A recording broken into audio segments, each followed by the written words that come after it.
Hello viewers, আসসালামু আলাইকুম। Welcome to my another new blog. সবাই কেমন আছেন? আশা করি অনেক ভালো আছেন। আলহামদুলিল্লাহ, আমিও খুবই ভালো আছি। ট্রেনে করে বার্সেলোনা যাব, সেজন্য ওয়েট করছিলাম। ট্রেন আসতে আরও কিছুক্ষণ সময় লাগবে, ততক্ষণে একটু ভিডিও ক্লিপস নিয়ে নিলাম। এই যে ট্রেন চলে আসছে। ট্রেনে উঠে যাওয়ার পর আমরা এখন রওনা দিয়ে দিয়েছি। বার্সেলোনা যেতে আমাদের এখান থেকে 1 ঘন্টার মতো সময় লাগবে। আমার এখানে স্পেনে 2টা ভাসুর আছে এবং 2টা দেবর আছে। আজকে 2 দেবরের সাথে ঘুরতে বের হয়েছি। আর তারপর যারা শোরুমে একটু ঢুকলাম কিছু কেনাকাটা করার জন্য। তারপর এরকম আরও কয়েকটা শোরুমে ঢুকেছিলাম, যারা, প্রিমার্ক, আরও কয়েকটাতে ঢুকেছিলাম। তবে সবগুলোর ক্লিপস নেওয়া হয় নাই, কারণ এত বেশি মজা করলে কিন্তু ভিডিও ক্লিপস ঠিকভাবে নেওয়া যায় না, কারণ অনেকগুলো স্কিপ হয়ে যায়। আর আমরা বার্সেলোনায় একটা বুফে রেস্টুরেন্টে ঢুকলাম, যেটার নাম ছিল বাফেইয়া। আর এখানে অনেক আইটেম ছিল। দেখেন, আমরা কিন্তু এখনও এন্ট্রি করতে পারিনি, কারণ জাস্ট 8টা বাজে এন্ট্রি করতে হয়। ওরা বরাবর 8টা বাজে আমাদেরকে এন্ট্রি করতে দিয়েছে। এই যে এখন আমরা মাত্র ঢুকে বসতেছি। আর এই যে এখন ওরা সব খাবার আগেই সাজায় ফেলছে, কারণ এটা বুফে ছিল। আর এক একজনের প্লেটার ছিল 21 ইউরো করে, তাও শুধু কোল্ড ড্রিঙ্কস ছাড়া এক একজনের 21 ইউরো করে। আর এখানের সবচেয়ে ইম্পর্টেন্ট দিক হলো, বাংলাদেশে যেমন আমরা বুফে যা ইচ্ছা তা নিতে পারি এবং নষ্ট করতে পারি, কোনো সমস্যা হয় না।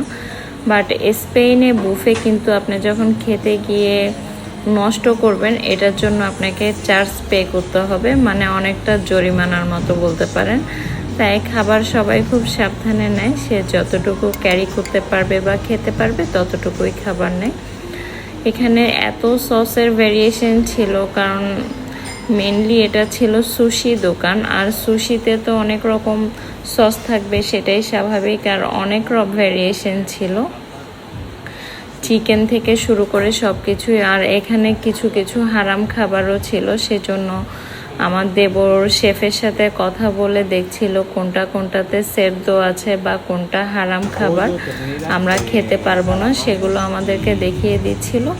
আর সেগুলো স্কিপ করে বাকি খাবারগুলো আমরা খাবো। তাতেও অনেক আইটেম ছিল, প্রত্যেকটা আইটেমই অনেক বেশি মজার আর অনেক ইউনিক ছিল। এখানে চিংড়ি থেকে শুরু করে ফ্রেশ সবজি, তারপর হচ্ছে ডাম্পলিং, ফ্রাইড রাইস, নুডলস, আর অনেক রকম সুশি ছিল। সুশিটা অনেক বেশি কালারফুল আর অনেক সুন্দর লাগছিল। এই যে দেখেন কত ভেরিয়েশনের সুশি ছিল এই সবগুলোর ভিতরে। তারপর ছিল এই শশার যে সালাডটা দেখতে পাচ্ছেন, এটা অনেক বেশি টেস্টি ছিল। সাথে কিমচি থেকে শুরু করে আরও অনেক খাবার ছিল। অনেকগুলোর নামও আমার জানা নেই, কারণ সব তো চুইংপুং আইটেম টাইপের। সব কিছু আমার অনেক আইটেম জানাও নেই। এখন আমি আস্তে আস্তে প্লেট সাজিয়ে নিয়েছি। এই যে শশাটা উঠাইছি, এটা এত বেশি টেস্টি ছিল, অনেক মজা ছিল। আর এখানে সুশি অনেক ভেরিয়েশনের ছিল। আমার বেবি সুশি খেতে অনেক পছন্দ করে, ওর জন্যই মূলত ওর চাচুরা ওকে এখানে নিয়ে আসছে। আর আমি কিন্তু একদমই সুশি বা সি ফুড খেতে পছন্দ করি না, তাই আমি এডিশনাল যেগুলো কমন আইটেম সেগুলো খেয়েছি। বলতে পারেন আমার টাকা পুরাই লস। আর প্লেটের খাবার দেখে কিন্তু ভয় পেয়ে যাবেন না যে এত খাবার নিচ্ছে এসে।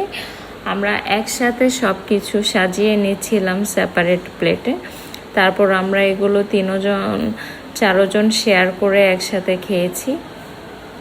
কারণ প্রথমেই বলেছিলাম, আপনি এক্সেস খাবার যদি নিয়ে নেন সেটার জন্য আপনাকে জরিমানা করতে হবে।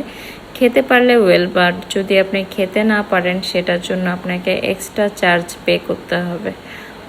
সেপারেট প্লেট নেওয়ার কারণ ছিল, চাইনিজ আইটেম এক সাইডে নিয়েছি, এক সাইডে সুশি আইটেম নিয়েছি, আর এক সাইডে আমরা কিছু কাঁচা জিনিস নিয়েছি, যেটা আমরা ইলেকট্রিক চুলায় রান্না করে খাবো একদম লাইভভাবে। এই যে নুডলস, ফ্রাইড রাইস সব কিছুই ছিল, স্প্যাগেটি থেকে শুরু করে, আমি বলে বোঝাতে পারবো না, এত বেশি আইটেম ছিল।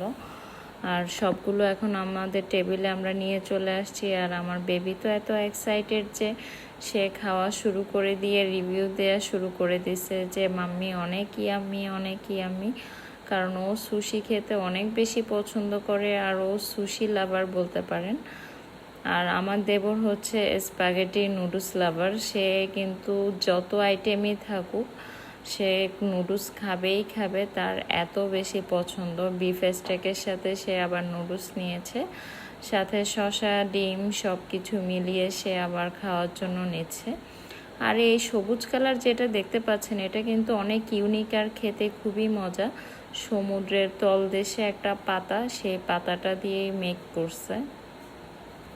আর যে কাঁচা আইটেমগুলো দেখছেন মাশরুম, তারপর প্রন এবং বিফ, এগুলো সব কিছু ইলেকট্রিক চুলাতে লাইভ রান্না করে খাবে।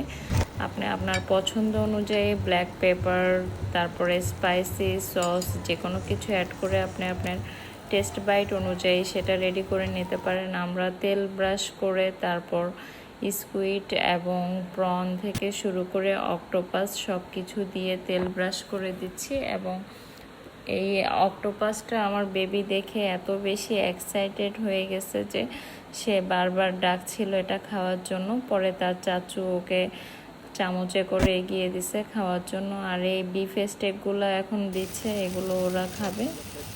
সব কিছু আপনি আপনার টেস্ট বাইট অনুযায়ী সব কিছু অ্যাড করে নিতে পারবেন, কম বেশি করে নিতে পারবেন। প্রত্যেকটা ইনগ্রিডিয়েন্টসই এখানে দেয়া থাকবে, আর সেই অনুযায়ী আপনি আপনার টেস্ট বাইট অনুযায়ী রেডি করে নেবেন।